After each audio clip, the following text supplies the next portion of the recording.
Hello, aspirants. Welcome to this medieval history series as well as in this Delhi Sultanate era, जिसमें हम Khalji dynasty के बारे में बात कर रहे थे। लास्ट के लेक्चर में मैंने आपको बताया था the conquest of Rajputanas done by Alauddin Khalji. Alauddin Khalji के बारे में मैंने बताया था, जिसमें उसने कॉन्क्वेस्ट किया था राजपूतानास के ऊपर। वो सभी हमने कॉन्क्वेस्ट को यहाँ पर डिस्कस कर लिया था और उनके बारे में कुछ छोटा सा डिस्क्रिप्शन था that the construction which he has done during and around his period, जो भी उन्होंने किया था वो सब मैंने आपको बताया। वो सब हमने कल के लेक्चर में डिस्कस कर लिया था कि इन्होंने बहुत सारे जो बिल्डिंग्स थे, बीइंग इलिटरेट, इन्होंने पैट्रोनाइज किया अमीर खुसरो को एंड मीर हसन दहलवी को। साथ में इन्होंने बहुत सारे जो है बिल्डिंग्स को बनवाया, कुछ गेटवेज इन्होंने बनवाए थे, अलाई दरवाजा, इस तरह की जो बिल्डिंग्स थी, इस तरह के जो है गेटवेज थे, वो इन्होंने कंस्ट्रक्ट करवाए थे, which we have discussed in last lecture. Last के लेक्चर में हमने ये सब चीजें डिस्कस कर ली थी। आज के लेक्चर में हम इनके बारे में जो है वो कॉन्क्वेस्ट जो इन्होंने किए थे डेक्कन एंड साउथ इंडिया की ओर, साउथ इंडिया की ओर जाने वाले ये पहले ऐसे राजा थे। अभी तक के कोई भी ऐसा किंग नहीं आया था जिसने ये सोचा हो कि वो जो है साउथ की ओर जा पाए, लेकिन ये थे, इन्होंने सोचा था और ये साउथ की ओर गए भी थे और इन्होंने वहां पर कॉन्क्वेस्ट भी किए थे। आज हम उनके बारे में ही कुछ जो है डिस्कशन करने वाले हैं। तो इन्होंने जो है let's start with this conquest of Deccan and south India which was done by Alauddin Khalji. Alauddin Khalji ने जो किया था with the help of Malik Kafur. जो कफूर था, मलिक कफूर की हेल्प से इन्होंने जो है यहाँ पर कॉन्क्वेस्ट किए थे। उन सभी को यहाँ पर हम डिस्कस करने वाले हैं। तो ये है conquest of Deccan and south India. Deccan and south India के अंदर जो इन्होंने कॉन्क्वेस्ट किए थे वो सबके बारे में डिस्कशन। तो कौन कौन सी डायनेसिटीज यहाँ पर प्रेजेंट थी, सबसे पहले तो मैं आपको उनके बारे में छोटा सा डिस्क्रिप्शन बता देती हूँ कि कौन कौन सी डायनेसिटीज यहाँ पर प्रेजेंट थी हमारे पास। डेक्कन और साउथ इंडिया के अंदर हमारे पास कौन कौन सी जो है डायनेसिटीज थी, जिनके ऊपर जो इन्होंने जो है कॉन्क्वेस्ट किया, जिनके ऊपर ये चाहते थे अपना रूल हो, इनका कब्जा हो। वो थी यहाँ पर सबसे पहले तो थे देवगिरी। देवगिरी के ऊपर जो यादव्स बैठे थे, देवगिरी के ऊपर यादव्स बैठे थे, उनके ऊपर इन्होंने जो है आक्रमण किया। तो यहाँ पर सबसे पहले हैं हमारे इम्पोर्टेंट फोर डायनेसिटीज ही थी इस रीजन में, इस क्षेत्र के अंदर फोर इम्पोर्टेंट डायनेसिटीज थी, जिनमें सबसे पहले हैं हमारे यादवास ऑफ देवगिरी। यादवास ऑफ देवगिरी, यादवास हैं देवगिरी के। इसके साथ साथ काकत्याज हैं, वरंगल के काकत्याज आएंगे। काकत्याज ऑफ वरंगल, वरंगल के जो काकत्याज हैं वो यहाँ पर इंक्लूडेड हैं। होयसालाज हैं, होयसालाज भी हैं। इनके बारे में भी हम आगे डिस्कशन होगा, होयसालाज के बारे में भी। होयसालाज ऑफ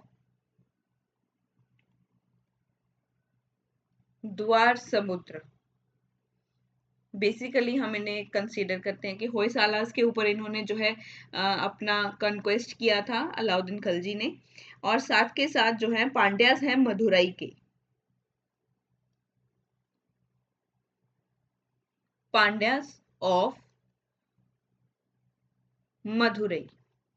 यादव से देवगिरी में, काकत्याज ऑफ वरंगल एंड होयसालास थे, पांड्यास थे मदुरई के। ये सभी यहाँ पर फोर डायनेसिटीज थी जो इम्पोर्टेंट है, जिनके ऊपर इन्होंने जिन क्षेत्र के ऊपर अलाउद्दीन खलजी ने मलिक कफूर की हेल्प से यहाँ पर कॉन्क्वेस्ट किया था। तो यहाँ सबसे पहले यहाँ पर देखेंगे कि इन्होंने जो एक्सपेडिशन किया था दैट वाज अगेंस्ट द राय रामचंद्र के खिलाफ इन्होंने एक एक्सपेडिशन किया।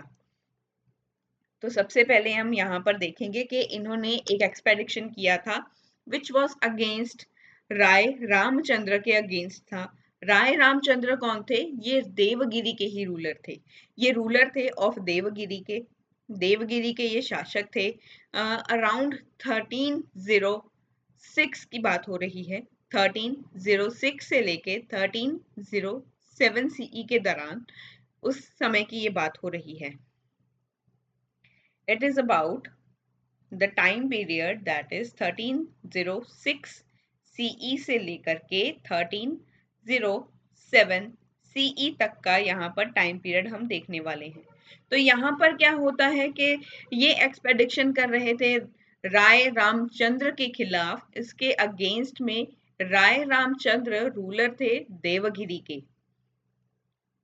तो यहाँ पर क्या होता है, इस टाइम पीरियड के दौरान क्या होता है, I am writing it here, कि जो राय रामचंद्र थे, राय रामचंद्र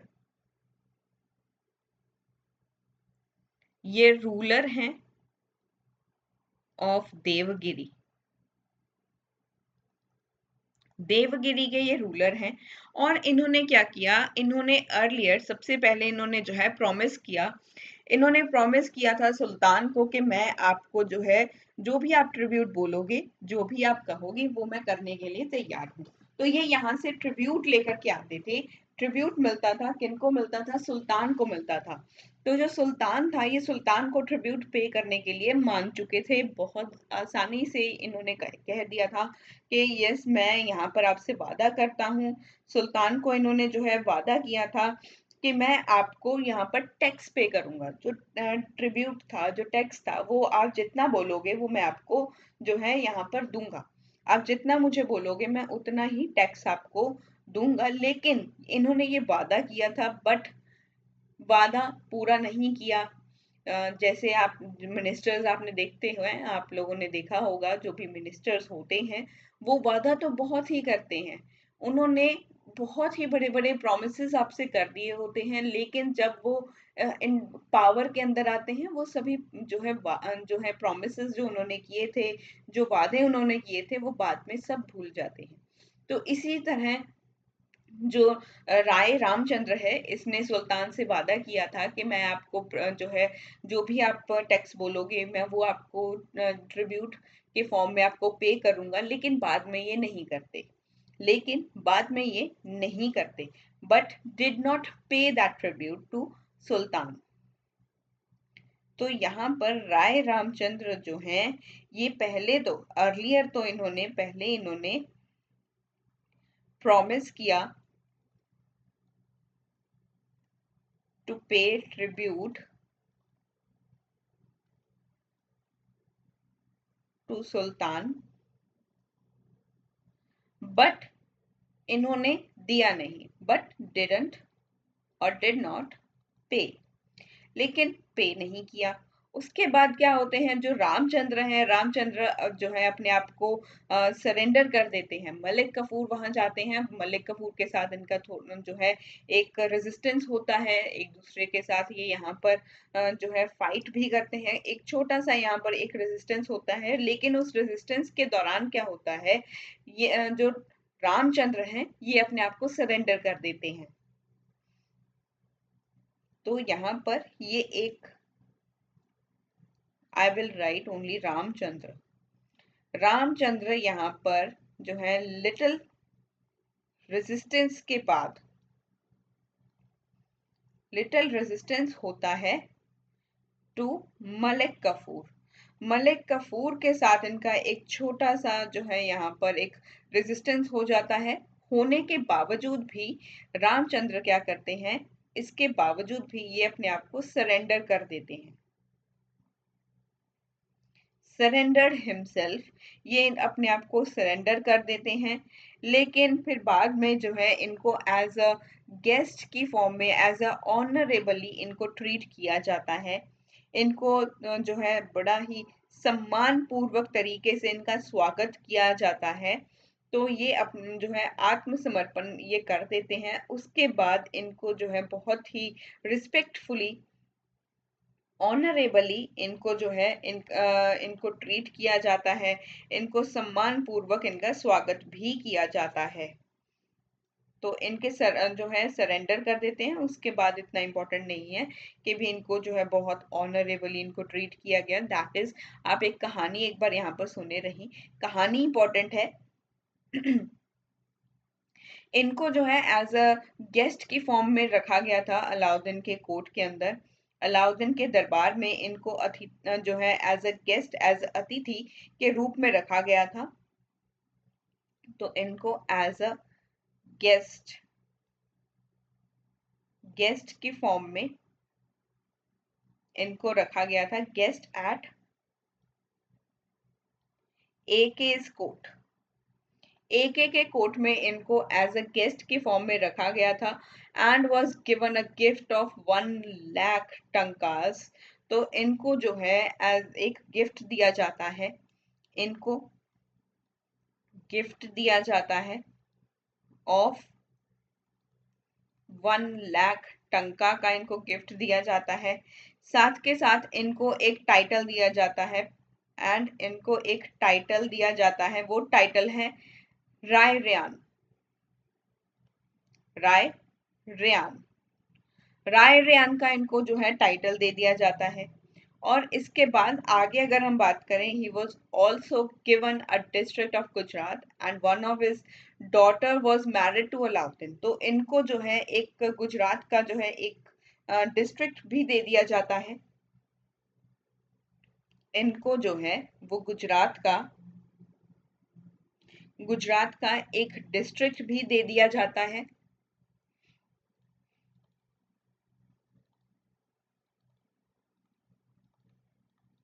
गुजरात का जो डिस्ट्रिक्ट है वो भी इनको दे दिया जाता है।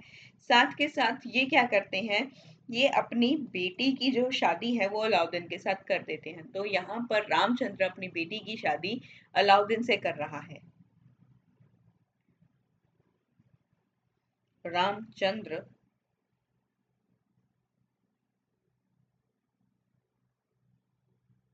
married one of his daughter to Alauddin. ये अलाउद्दीन से अपनी एक बेटी की शादी भी करवा देता है। तो अलाउद्दीन यहाँ पर बहुत ही जेन्योरिसिटी के साथ रामचंद्र को ट्रीट करता है। रामचंद्र को इतना ट्रीट करता है, इतने अच्छे से, इतने उदारता के साथ उसको जो है ट्रीट कर रहा है, क्योंकि he wanted to have Ramachandra as an ally for campaigns in the south. तो ये इसको अपने जो है साउथ की ओर जो भी ये अभी अभियान करेगा, जो भी ये यहाँ पर कैंपेन्स करेगा, उसमें इसको अपना जो है एज अ ये अपना एज इसको अलाय बनाना चाहता है, इसको अपना एक सहयोगी बनाना चाहता है। तो अलाउद्दीन ए के यहाँ पर जो है रामचंद्र को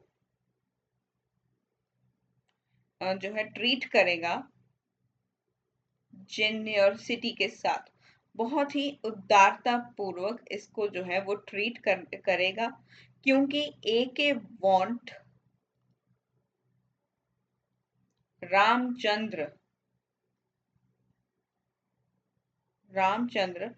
एज एन अलाय। ये इसको अपना सहयोगी बनाना चाहता है, अपने साथ रखना चाहता है। क्योंकि ये जो भी कैंपेन्स करेगा फॉर कैंपेन्स, जो भी जो अलाउद्दीन खिलजी है, जितने भी ये कैंपेन्स करेगा इन साउथ, उसमें इसको जो है अलाउद्दीन खिलजी को रामचंद्र की जो है यहाँ पर इसकी सहायता जो है मिलेगी, इसकी हेल्प मिलेगी। इसके थ्रू ही ये सब चीजें कैंपेन्स को ये कंडक्ट करवा पाएगा।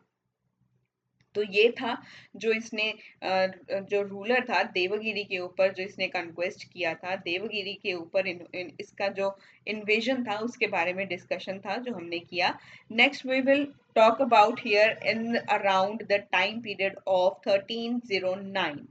तो अब टाइम पीरियड की बात हो रही है 1309 सीई के बारे में। 1309 सीई के बारे में क्या होता है, इसके अंदर, इस टाइम पीरियड के अंदर क्या होता है कि जो मलिक कफूर है मलिक कफूर एक कैंपेन लॉन्च करते हैं वरांगल के विरुद्ध में। वरांगल के अगेंस्ट ये एक कैंपेन करते हैं। वरांगल का जो क्षेत्र है ये तेलंगाना के एरिया के अंदर आता है। तेलंगाना में एक जगह है वरांगल, वहां पर जो है ये अपना कैंपेन लॉन्च करता है।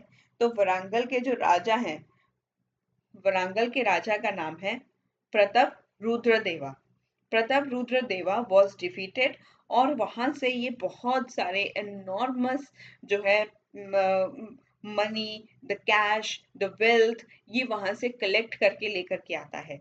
ये वहां से ये सब चीजें एनॉर्मस जो बूटी है, दिस टाइप ऑफ बूटी, the precious stones and jewels and the wealth over there present in its court, जो भी वहां पर वेल्थ वगैरह थी वो सब चीजों को वो जो है अपने साथ उनको कलेक्ट करता है, उनको लूटता है और यहाँ पर लेकर के आता है along with him while he agreed to pay regular tribute to सुल्तान। तो यहाँ से वो जो रुद्र देवा है वो यहाँ पर मान जाता है कि आप जितना भी ट्रिब्यूट बोलोगे वो मैं आपको पे करने के लिए तैयार हूँ। वो सुल्तान के जो है टैक्स पे करने के लिए रेडी हो जाता है। तो यहाँ पर 1309 सीई के दौरान एक स्टोरी है जहां पर मलिक कफूर की स्टोरी है। मलिक कफूर कैंपेन करता है अगेंस्ट अगेंस्ट वरांगल। वरांगल ये तेलंगाना के अंदर है। तेलंगाना के अंदर है। तेलंगाना के अंदर एक जगह है वरांगल, इसके ऊपर ये अपना जो है कैंपेन करता है। साथ में क्या करता है, यहाँ के जो वरांगल का जो रूलर है, वरांगल के रूलर का नाम क्या है? वरांगल के रूलर का नाम है प्रताप रुद्रदेवा। प्रताप रुद्रदेवा जो है यहाँ का रूलर है और ये इसे डिफीट कर देता है। एंड रुद्रदेवा वॉज डिफीटेड, ये यहाँ पर हार जाता है। और फिर यहाँ से जो है एनॉर्मस बूटी को कलेक्ट किया जाता है and from him while he agreed to pay regular taxes to tribute to the sultan। तो यहाँ से जो है सुल्तान को नियमित रूप से जो है ये जितना भी वो बोलेगा उतना ही ये ट्रिब्यूट, उतना ही ये टैक्स देने पर सहमति व्यक्त कर देता है। तो यहाँ पर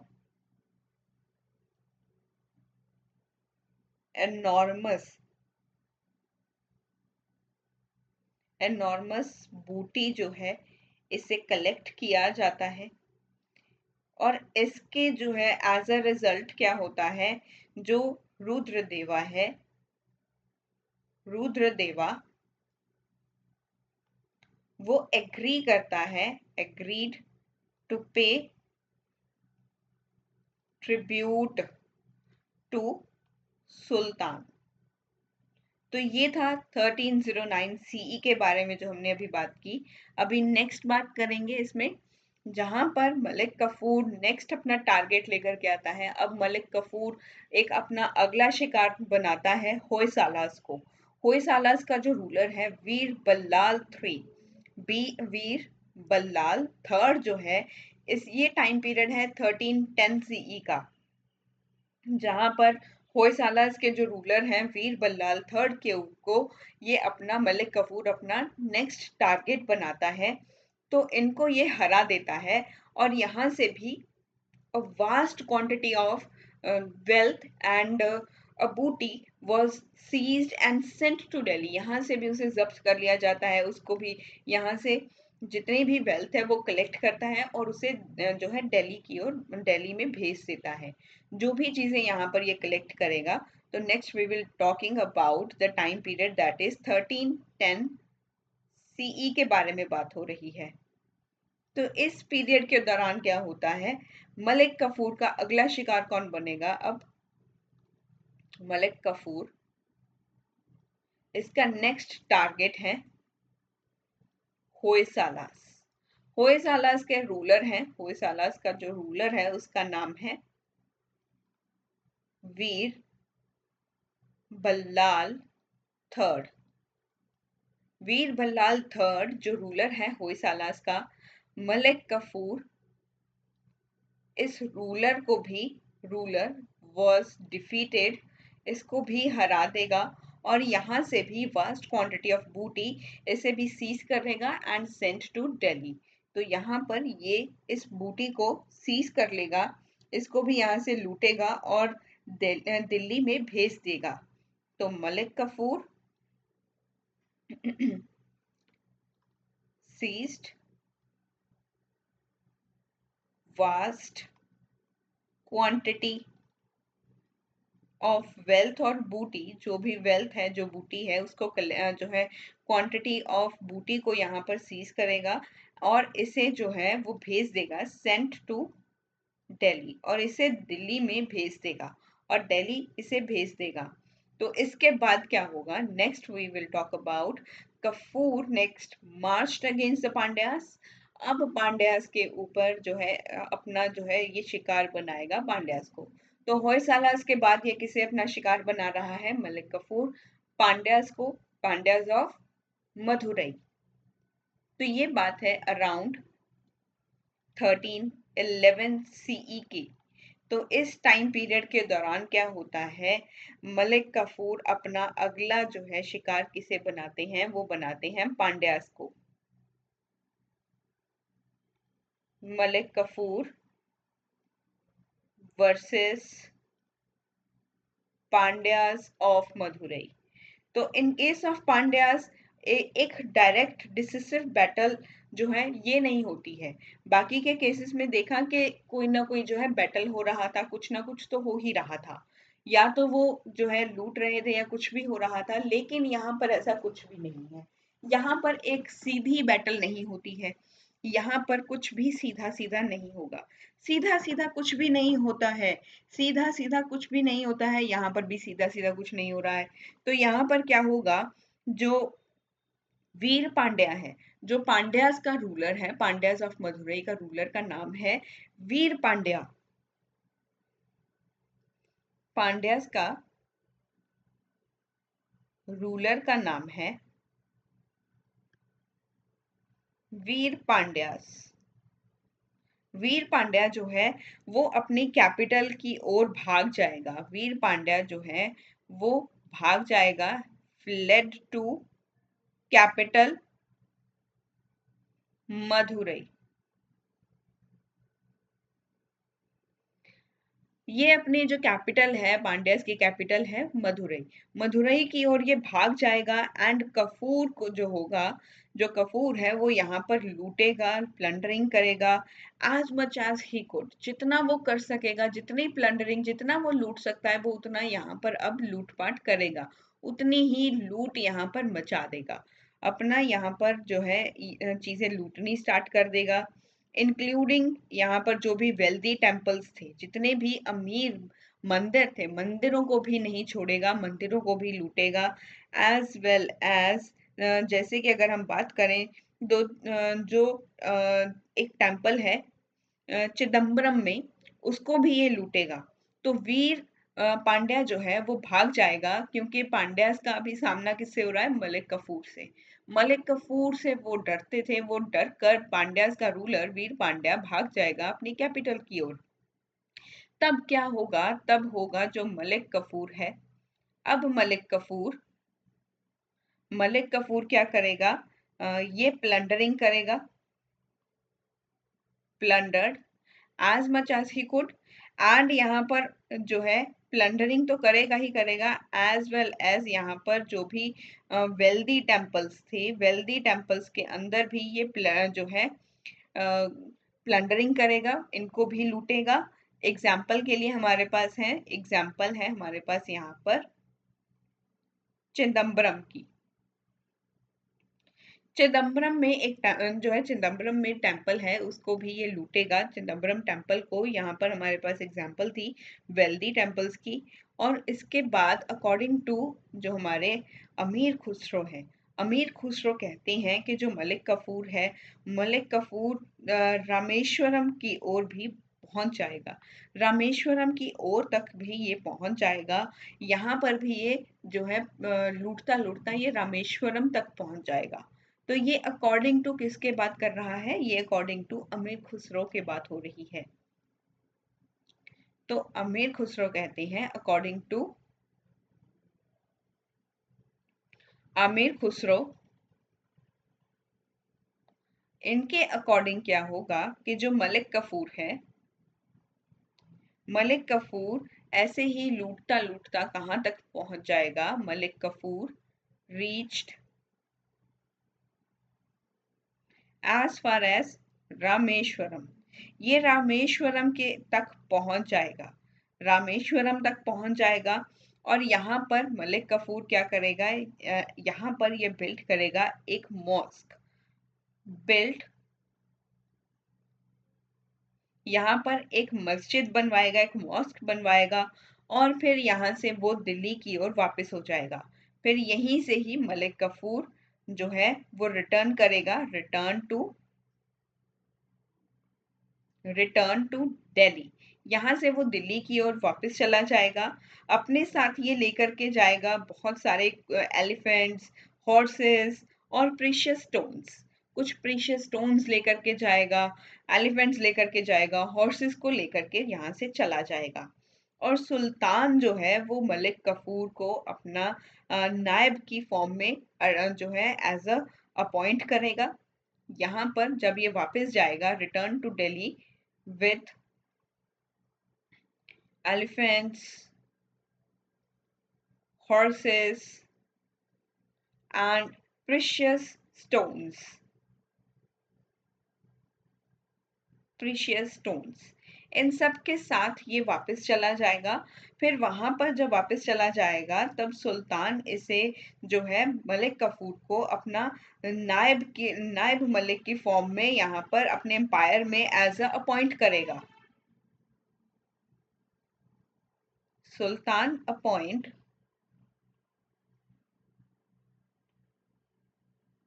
मलिक कफूर किसकी फॉर्म में?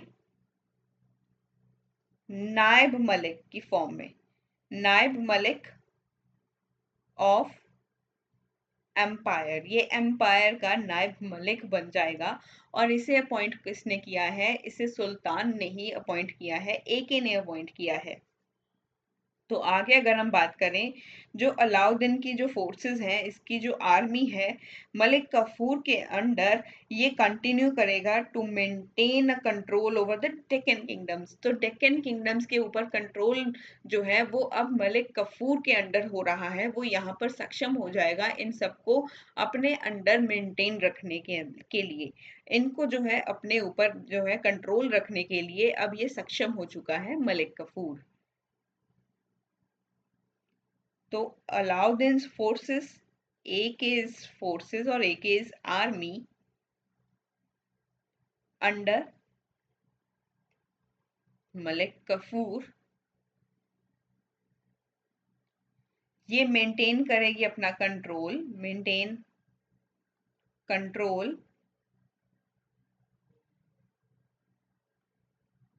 Over Deccan kingdoms, over Deccan kingdoms. और अगर हम बात करें तो एके की डेथ हो जाती है, अलाउद्दीन खलजी जो है ही डाइड इन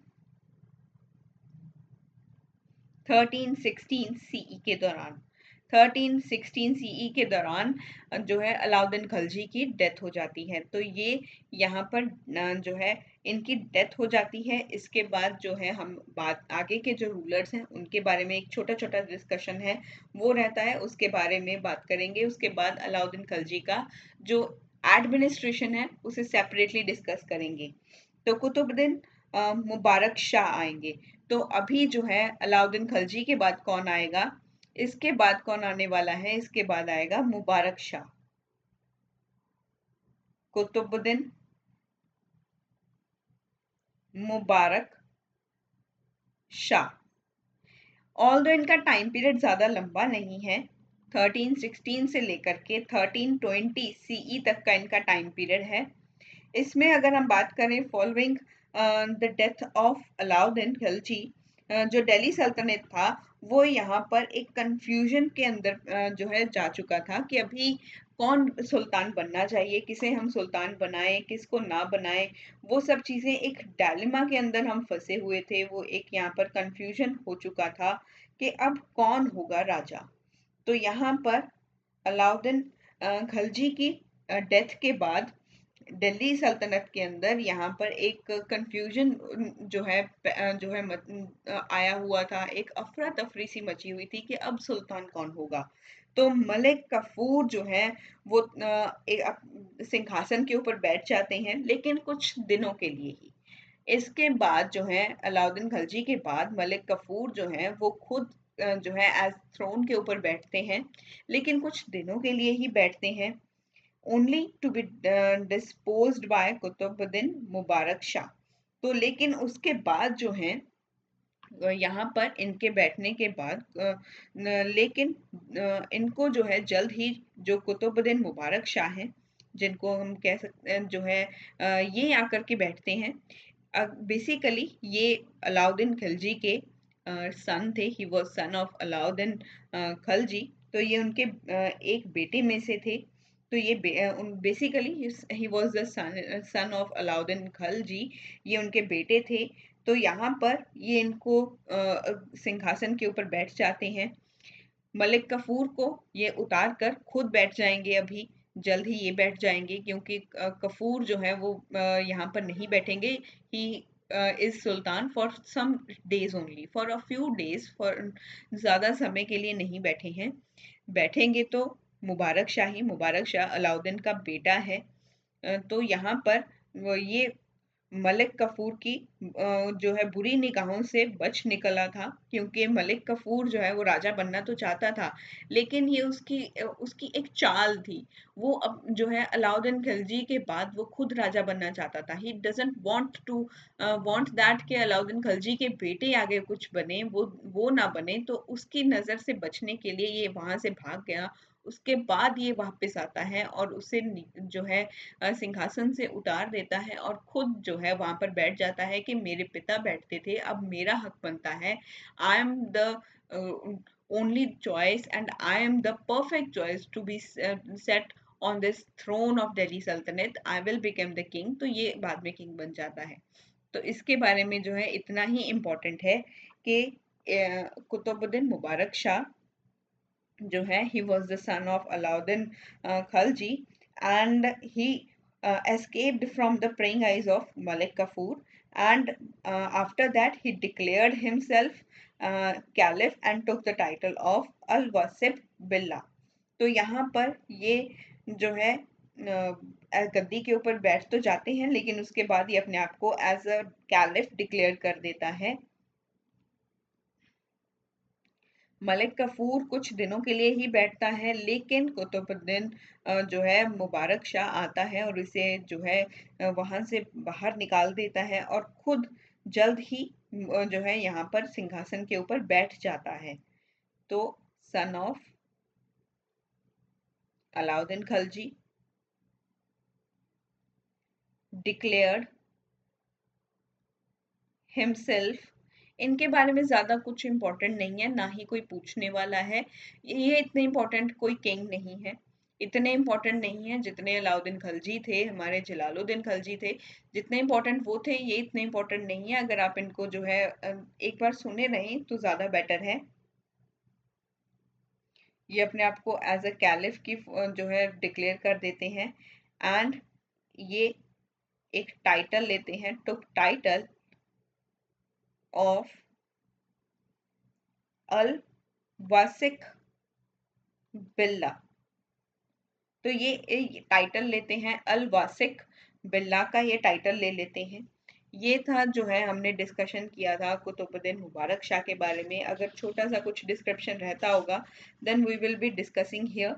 हाँ, इनके बारे में एक छोटा सा डिस्कशन एक और भी है कि इन्होंने जो हार्श रेगुलरिटीज जो थी, रेगुलेशंस जो इनके फादर लेकर के आए थे, बहुत ही हार्श रेगुलरिटीज लेकर के आए थे इनके फादर, उन सबको इन्होंने जो है वो कैंसिल कर दिया था।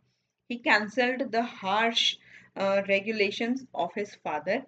इन्होंने अपने पिता के सभी जो कठोर नियम थे उनको रद्द कर दिया था। आगे अगर हम बात करें, although able to crush many revolt of his reign, he was not able to run the administration smoothly. ये पूरे जो है रिवॉल्ट्स को जो है क्रश करने के अंदर सक्षम थे, उनको जो है सप्रेस करने के अंदर बिल्कुल ही सक्षम थे। सफलता उनको प्राप्त हुई है। जितने भी रिवॉल्ट्स हुए हैं ये उन सबको दबाने में कामयाब रहे हैं, लेकिन फिर भी ये जो है एडमिनिस्ट्रेशन स्मूथली नहीं कर चला पा रहे थे जितना स्मूथली अलाउद्दीन खलजी ने चलाया था। एक एग्जाम्पल है इनके टाइम पीरियड के दौरान की ही, एक रिबिलियन हुआ था देवगिरी के अंदर। देवगिरी के अंदर एक रिबिलियन हो जाता है। इसको हार्शली जो है सप्रेस कर दिया जाता है। इसको हार्शली सप्रेस कर दिया जाता है। इस विद्रोह में जो है जो भी ये विद्रोह हो रहा था इसको बहुत ही हार्श तरीके से, बहुत ही जो है एक कठोर, एक बेरहमी से इसको जो है वो बंद कर दिया जाता है, इसको दबा दिया जाता है। तो जो मुबारक शाह थे इसका जो है मर्डर हो जाता है। इसका मर्डर कौन करेगा? इसका मर्डर करने वाले हैं जो नसीरुद्दीन खुसरो शाह थे। नसीरुद्दीन खुसरो शाह इसका मर्डर कर देते हैं और खुद यहाँ पर एज सिंहासन के ऊपर एज अ सुल्तान की फॉर्म में बैठ जाते हैं। तो इन्होंने क्या किया? Cancel harsh regulations of his father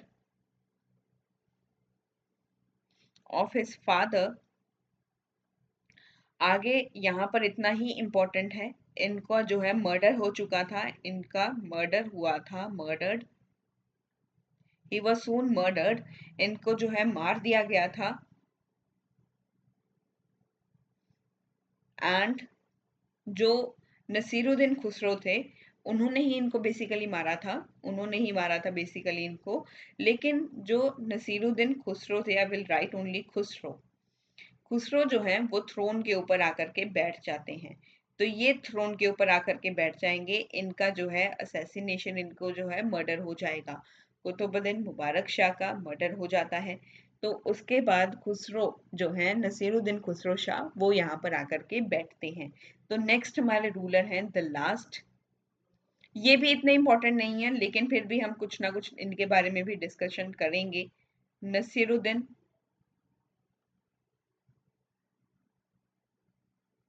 Khusro Shah, इनका टाइम पीरियड है अप्रोक्सीमेटली 320 सीई के दौरान, ज्यादा लंबा नहीं है, छोटा सा ही है।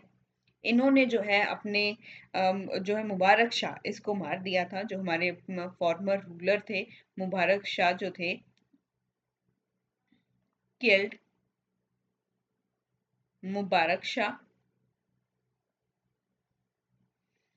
और ये भी एज अ जो है थ्रोन के ऊपर ज्यादा लंबा समय नहीं बैठ पाए थे। ये भी he did not last long on the throne, as कुछ सम डिससैटिस्फाइड ऑफिसर्स हुआ करते थे। डिससैटिस्फाइड ऑफिसर्स थे, सम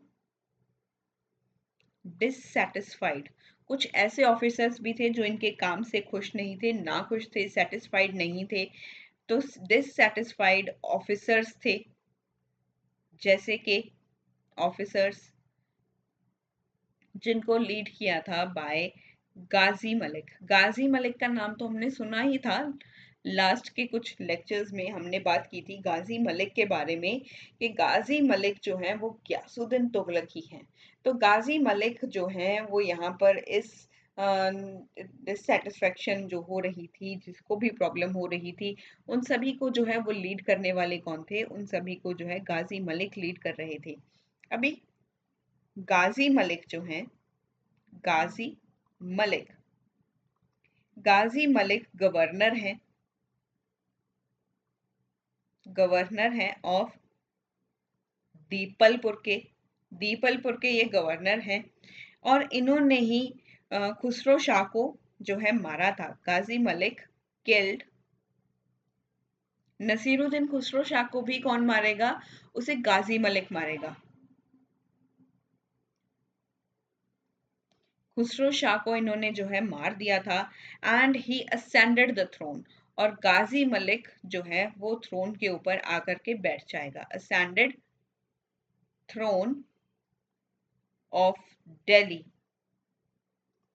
और ये यहाँ पर टाइटल लेगा ऑफ, और यहाँ पर इसने टाइटल लिया, किसका टाइटल लिया था? वो था गयासुद्दीन तुगलक का। गयासुद्दीन तुगलक का यहाँ पर इसने टाइटल लिया था। और यहाँ पर अगर देखें तो अलाउद्दीन खिलजी के बाद, उसके डेथ के बाद, ऐसे कोई भी जो है खिलजी डायनेसिटी के अंदर ऐसा कोई भी किंग नहीं आया जो बहुत ज्यादा पावरफुल हो, जो अलाउद्दीन खिलजी की तरह हो। तो इसकी तरह तो कोई नहीं था। इसके बाद जो दिल्ली सल्तनत है वो किसके हाथ में चली जाएगी? वो तुगलक्स के हाथ में चली जाएगी। एंड इसी तरीके से जो पावर है वो तुगलक्स के पास चली जाएगी और तुगलक डायनेसिटी फोर फ्रंट के ऊपर आ जाएगी। तो पहले स्लेव्स आए, उसके बाद खलजीज आए, खलजीज के बाद अब पावर किसके पास जा चुकी है? वो तुगलक्स के पास जा चुकी है। And hence we have covered all our important segments of Alauddin Khilji के बारे में। जो भी इम्पोर्टेंट सेगमेंट था वो हमने कंप्लीट कर लिया है। इसके बाद अब हमारे पास एडमिनिस्ट्रेशन ऑफ अलाउद्दीन खिलजी ही रहता है। वो हम नेक्स्ट जो हमारा क्लास होगी, नेक्स्ट क्लास के अंदर हम अलाउद्दीन खिलजी के जो एडमिनिस्ट्रेशन है इसे कवर अप करेंगे and we will completely discuss about the administration over there। उसमें हम सिर्फ एडमिनिस्ट्रेशन को ही डिस्कस करने वाले हैं, जो भी अलाउद्दीन खिलजी का एडमिनिस्ट्रेशन था। तो मैंने आपको पहले भी बताया है कि ये एक अंगूठा छाप था, एकदम से जो है इलिटरेट पर्सन है, इसको पढ़ना लिखना बिल्कुल भी नहीं आता, लेकिन फिर भी इतना अच्छा इसने जो है एडमिनिस्ट्रेशन संभाला। वो कैसे संभाला वो सब चीजें हम नेक्स्ट क्लास के अंदर डिस्कस करेंगे। तो आज की क्लास को हम यहीं पर वाइंड अप करते हैं। नेक्स्ट क्लास में मिलेंगे जहां पर हम डिस्कस करने वाले हैं the administration of this Alauddin Khilji. तो ये हमारे लिए इम्पोर्टेंट है। तो मिलेंगे नेक्स्ट क्लास में, तब तक के लिए बने रहें मेरे साथ मेडावल हिस्ट्री की सीरीज में। अगर आज की वीडियो आपको अच्छी लगी हो तो इसे शेयर जरूर करना। Do subscribe the channel. Thank you so much for the love and support which you show towards my channel. And जो है आपका प्रीलिम्स भी जो है आ चुका है, and you are going to give this exam of prelims, and I really wishes you best of luck, best wishes from my side। और please जो है कोई भी ऐसी जो है एक पैनिक जो है यहाँ पर मत कीजिएगा। जो पैनिक कंडीशन हो जाती है, एंजाइटी भी होती है, पैनिकनेस भी आता है, सब कुछ होता है। I really know these things, सभी एस्पिरेंट्स के साथ होता है, मुझे पता है ये सब चीज़ें नॉर्मल हैं। लेकिन ट्रस्ट मी, अगर आपको अपने ऊपर ट्रस्ट है तो आप अभी ये जो आपका 2026 का जो आपका टारगेट है आप इसे ज़रूर अचीव करेंगे। एंड मेरी तरफ से आपको पूरी बेस्ट विशेस हैं। Do your best and don't panic at all. आराम से कामली अपना एग्जाम दीजिएगा। एंड ये मत सोचिएगा कि मुझे तो कुछ भी नहीं आता है। एग्जाम में बहुत सारे क्वेश्चंस इस तरह के होते हैं जो आपके लिए जो है इजी होते हैं। इजी क्वेश्चंस भी आएंगे, डोंट वरी। यहाँ पर कोई भी क्वेश्चन को देख करके घबराना नहीं है। आपके नॉलेज के बेसिस के ऊपर भी क्वेश्चंस जो है आप सॉल्व करेंगे। आपको जो है बहुत क्वेश्चंस इस तरह के भी मिलेंगे जो आपने पढ़े हैं, आपने समझे हैं, आपको पता है कि ये क्वेश्चंस का आंसर क्या हो सकता है। कामली दीजिएगा क्वेश्चन को। अगर आप आराम से पढ़ेंगे तो क्वेश्चन हंस कर बता देगा कि ऑप्शन ये रही। ऑप्शन वो आपको हंस कर बताएगी कि मैं ही ऑप्शन हूँ, मैं ही सही हूँ। तो आराम से कीजिएगा। Best wishes from my side. Thank you so much once again। keep learning and keep motivated।